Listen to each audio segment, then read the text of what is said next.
Welcome back. If you're watching this video, then there's a chance that your swelling is gone, your daily pain is almost none, and you're ready for the real work. I'm Dr. Sprain, a board-certified family medicine and sports medicine doctor, and this is where we transition from recovering to performing. But let us say if you just had an ankle sprain and your ankle is swollen, painful, this is not the phase, and you have to start with phase 1 and phase 2, and I'm going to attach the video in the description box below. So this is phase 3 and phase 4 of your ankle rehabilitation. And most people skip this part, which is why chronic ankle instability is so common. But not you. You're going to train the ankle so that the ankle can handle the real world. So in phase 3, we'll be adding challenging exercises like squats and calf raises to build raw strength. And in phase 4, we'll be adding the secret weapon proprioception, basically by doing a lot of single exercises where your brain relearns where your joint is in space at all times. Remember, this phase 3 and phase 4 will be a little challenging. So if you feel a little bit wobbly, that is good. That's just your brain relearning. Okay, so let's get started.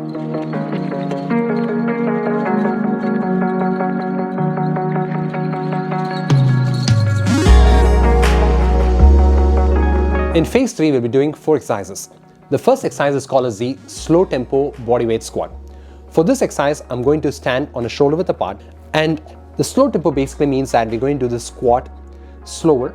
So I'll probably take like 4 to 5 seconds to lower myself down and then come back up in like 1 to 2 seconds. So the exercise is going to be 100, 200, 300, 400, 500, and then come back up. Again, 100, 200, 300, 400, 500, and then come back up. Okay. So now with your history of ankle sprain, you might notice that you come here and then you cannot lower yourself down, or if you have to lower yourself down, you might have to lift your heel up in order to come down. What I would recommend is to avoid that, but rather focusing on improving the ankle mobility range of motion every time you do the exercise. For example, the week 1, you might be here. Week 2, you might be here. Week 3, you might be here. So the focus is that as you continue to do this exercise consistently, your ankle range of motion will improve, your quads and glutes will get stronger as well, you're strengthening the stabilizing muscles of the ankle, and eventually your goal is to lower yourself as much as possible. And don't worry about your toes going beyond your knees going beyond the toes. That's totally fine. And then just focus on continue doing this exercise, improving your ankle range of motion. So gonna be like 1, 200, 300, 400, and then relax. Again, 100, 200, 300, 400, 500, and then come back up.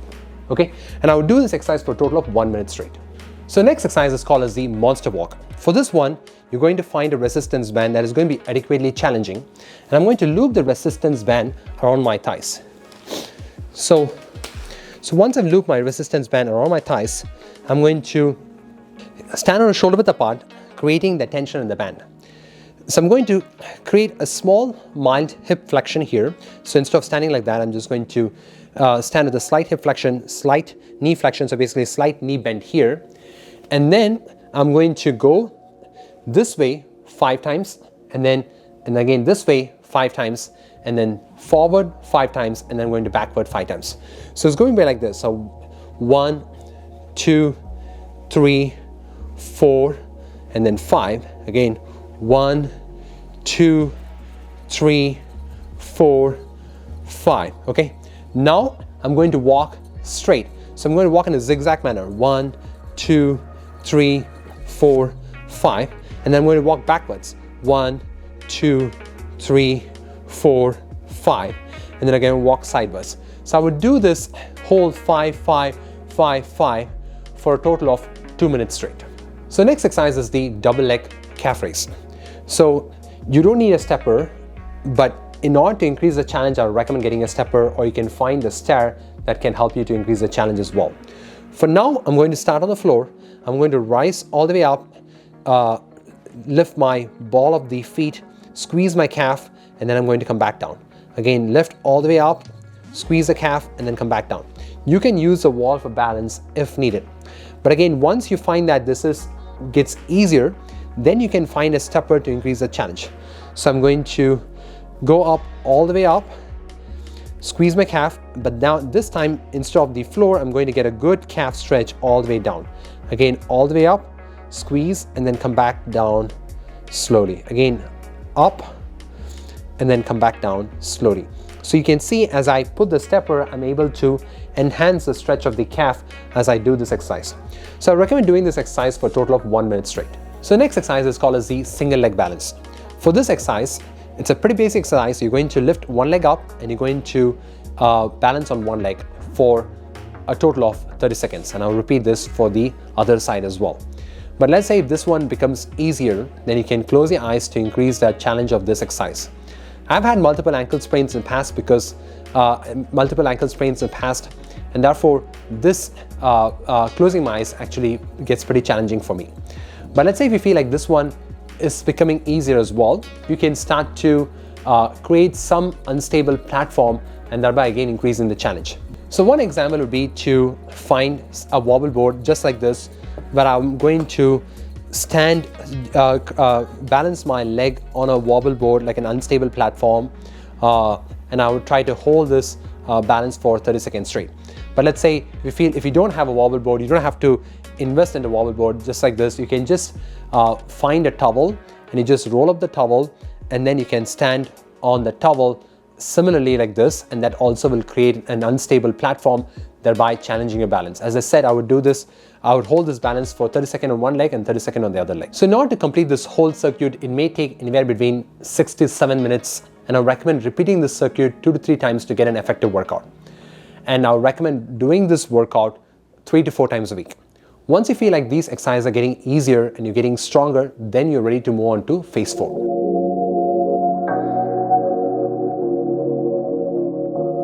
So in phase 4, we have 4 challenging exercises. The first exercise is called as the slow tempo lunges.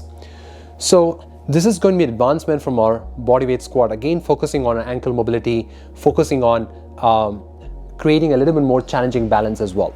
For this exercise, you're going to stand in a staggered stance or a lunge stance just like this. And then I'm going to slowly lower myself down. So the goal of the exercise is to go to a lunge position. So take like 3 to 5 seconds all the way down. You will see that my knees are actually going past the toes, and that's okay. Again, as I said, the focus of the exercise is not only to strengthen the quads, the glutes, but also to strengthen the supporting muscles and also to improve the ankle mobility as well. And then I'm going to come back up. So it'll be like 100, 200, 300, 400, 500, and then come back up.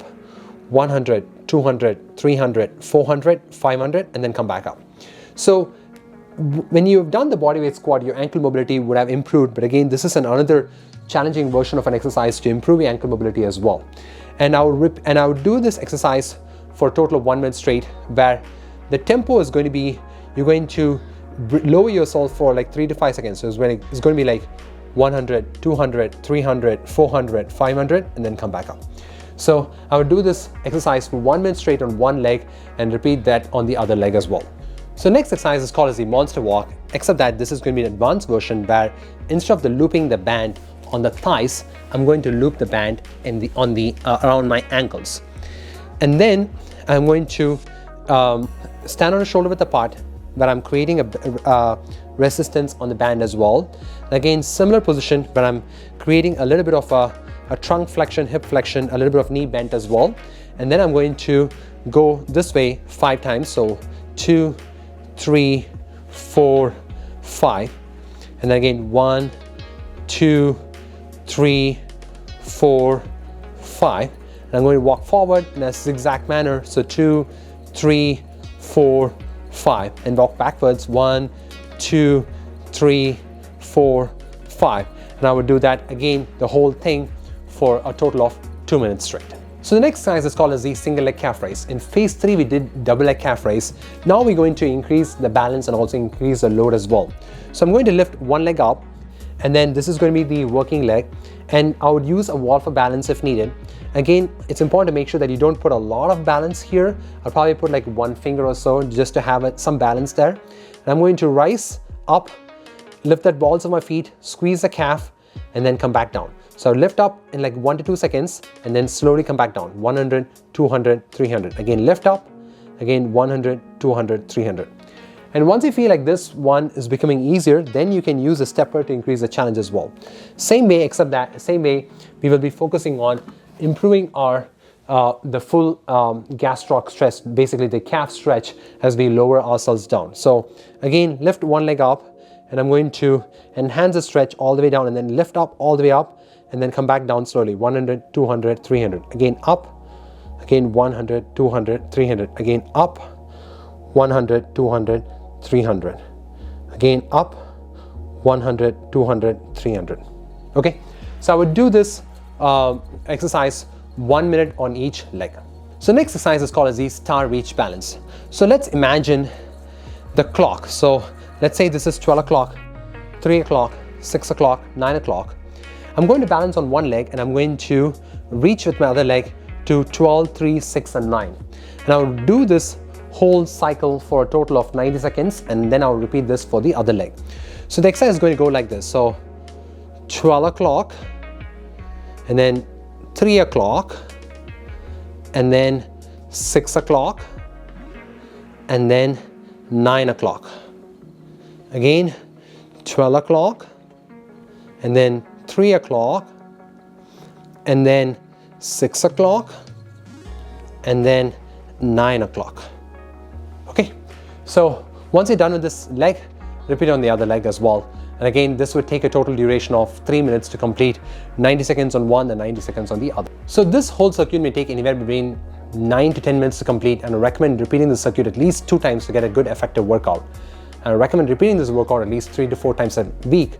And this way you're really strengthening your ankle, you're strengthening the proximal kinetic chain. And again, you're not only rehabbing your ankle, but we're also making sure that we prevent future ankle sprains as well. I usually tell my athletes to wear an ankle brace for at least 3 months after an ankle sprain. And again, as you can see, sometimes to finish a complete rehab, it may take anywhere between like 8 to 12 weeks to complete. And until then, I'll recommend wearing the ankle brace. And some people choose to wear the ankle brace forever. Some people want to wean off the ankle brace as they get stronger, and that's totally up to the athlete. But again, let's say if you're an athlete and if you want to get back onto the sport, I would recommend getting into a sport-specific return to sport, which will include a little bit of more high impact and and more challenging plyometric type of activities. And if you want to do a 10-minute guided routine with me, then check out this video here. If you want to know how I diagnose and treat ankle sprains in my office, then check out this video here. I hope this video was helpful. If you really found this video helpful, please make sure to hit the like button and put some appreciated comments in the comment box. This will really help out this video as well as my channel as well. And I'll see you in the next video. Until then, goodbye.